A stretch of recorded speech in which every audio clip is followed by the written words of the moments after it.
Bonjour à toutes, bonjour à tous. C'est avec une grande joie que nous vous retrouvons ce dimanche matin pour la suite des émissions que nous consacrons à la compréhension de la vacuité des phénomènes.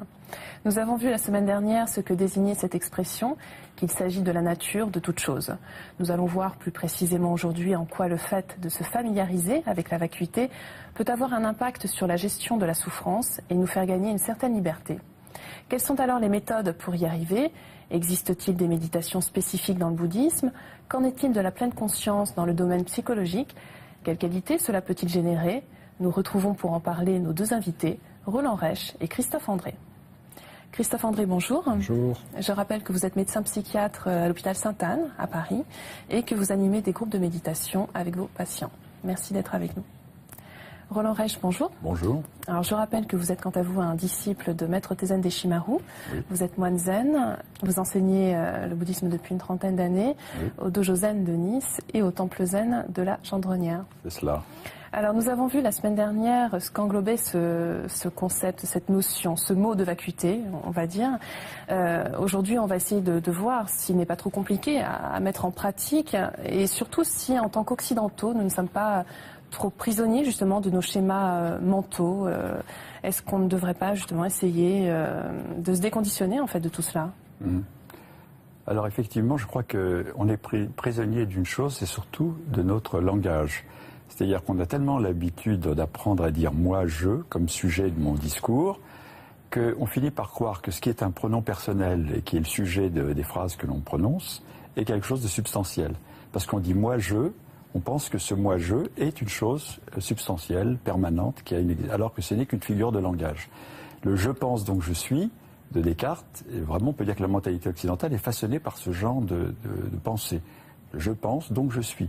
Eh bien, du point de vue bouddhiste, je pense, ça veut dire qu'il y a de la pensée en moi, il y a de la pensée qui est présente là, mais et le « je », eh bien, c'est une pensée parmi d'autres. Mais ce n'est pas quelque chose de substantiel, c'est quelque chose qui dépend de mon langage. Et donc on en revient toujours à cette notion d'ego, Christophe André, finalement. Oui, malheureusement. Qui nous fait tant souffrir. Malheureusement, l'ego peut être une source de souffrance, point de vue personnel sur le monde, effectivement. Si nous l'habitons avec trop de peur et aussi avec trop de certitude, c'est-à-dire si nous sommes inquiets pour la défense de notre image, la défense de notre territoire, la défense de nos certitudes aussi, si nous ne supportons pas la contradiction, l'incertitude, les remises en question, alors nous allons souffrir du fait de cet attachement à nos peurs et à nos certitudes. Et c'est vrai que une des solutions que peuvent proposer les spiritualités ou les psychothérapies, c'est non pas de renoncer à être soi-même, au contraire, il ne faut pas aller dans l'excès inverse de ce que Pascal écrivait, le moi haïssable, c'est pas du tout ça qu'on vise. Simplement comprendre qu'on peut, en se rigidifiant, en s'agrippant à la protection de l'image que nous avons de nous, se faire beaucoup souffrir sans même que les autres aient besoin d'intervenir. Donc c'est un petit peu ça, la libération de tout ce qui nous retient excessivement à nous-mêmes comme une voie de mieux-être finalement.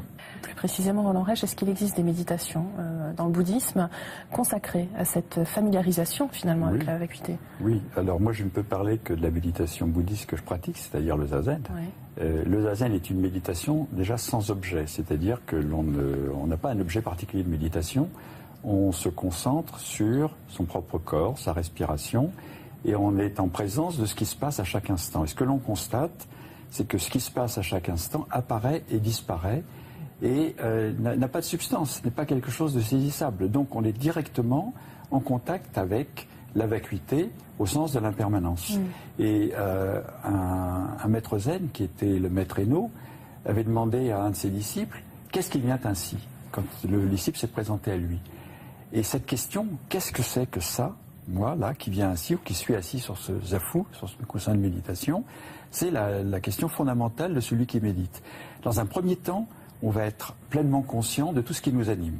Et donc, on va s'apercevoir que oui, je suis quelqu'un comme ceci, comme cela, avec tel genre de sentiments, de projets, de désirs, d'émotions, etc.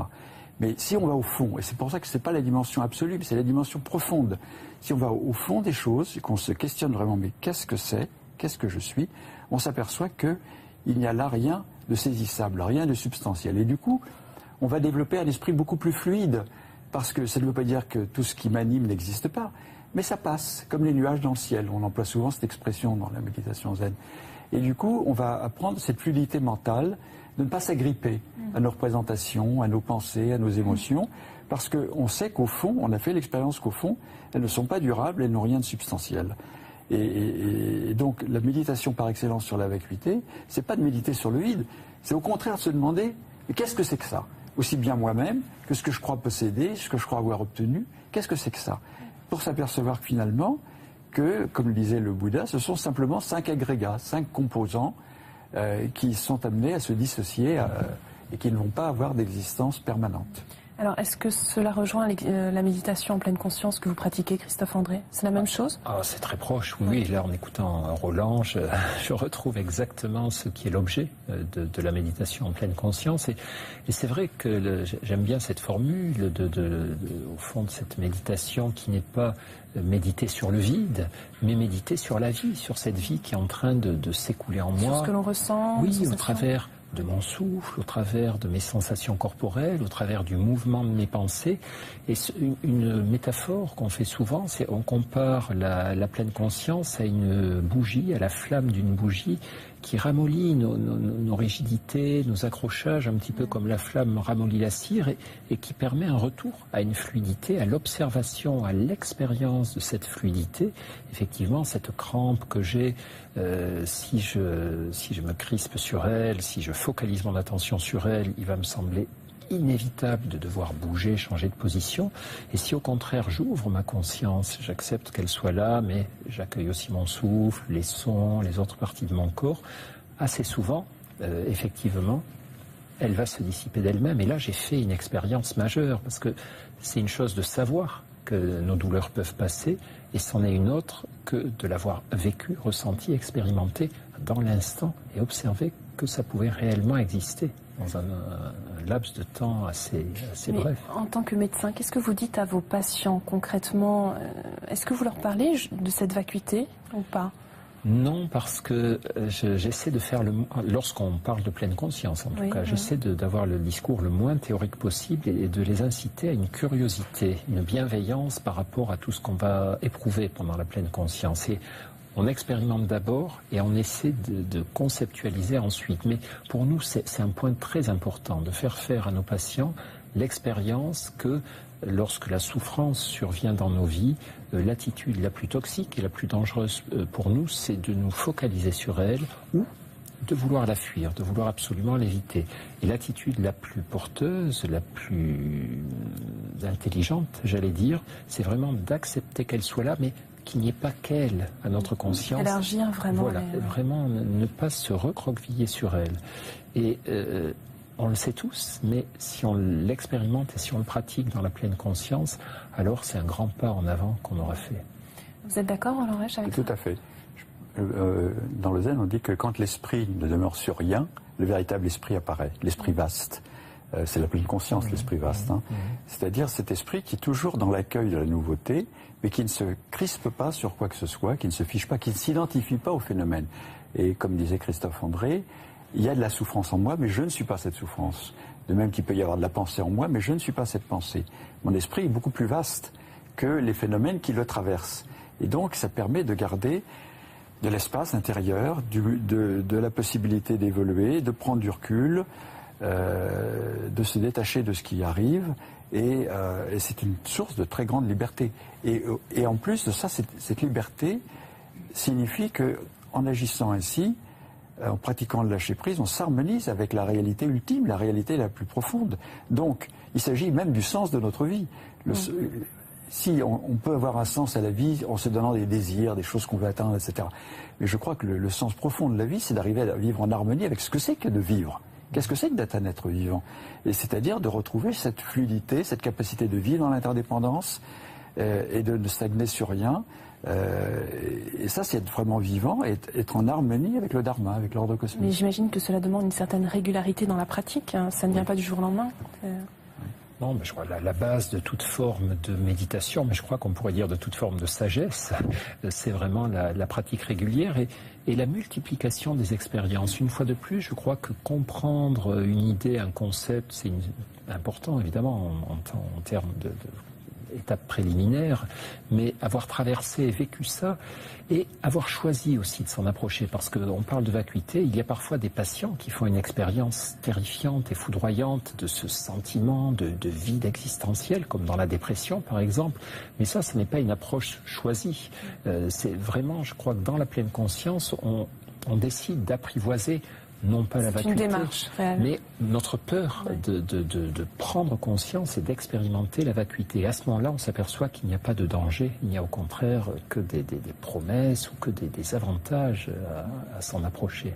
Et quelle qualité cela peut-il générer, Roland Reich? On peut faire la compassion. Ça va être d'être beaucoup moins égocentré, puisque cet ego, on le perçoit comme quelque chose de fluide et qui n'existe que dans la relation avec les autres. Et donc ça va développer fondamentalement la capacité d'empathie, parce qu'un esprit plein ne peut pas, par exemple quand on est thérapeute, si on a l'esprit plein avec ses problèmes, ses soucis, ses angoisses, on n'est pas réceptif pour accueillir l'autre. Si au contraire on arrive à faire le vide, entre guillemets, dans son esprit, c'est-à-dire non pas à ne penser à rien, mais à être capable de laisser passer les pensées au fur et à mesure qu'elles arrivent, il y a de l'espace en soi. Et on a un espace d'accueil pour le patient. Et si on n'est pas thérapeute, on a l'espace d'accueil pour ses amis, pour les gens que nous rencontrons, et en général. Et donc on va développer cette capacité en même temps de se mettre à la place de l'autre. Si on n'est pas coagulé sur son propre ego, auquel on s'attache, dont on perçoit au fond la vacuité, parce que c'est ça l'angoisse fondamentale, c'est qu'on perçoit au fond que cet ego il n'est pas substantiel et vacuité. Mais on essaye constamment de le consolider par toutes sortes de systèmes de défense. Et ces défenses finissent par faire qu'on est comme cuirassé, et on n'a pas cette ouverture possible. Donc la méditation bouddhiste qui nous permet de prendre conscience de la vacuité de cette construction mentale nous produit une très grande ouverture d'esprit et une capacité d'accueil et de bienveillance et de compassion et de se mettre à la place des autres. Alors on pourrait même imaginer que ça a un impact sur la société, à part entière.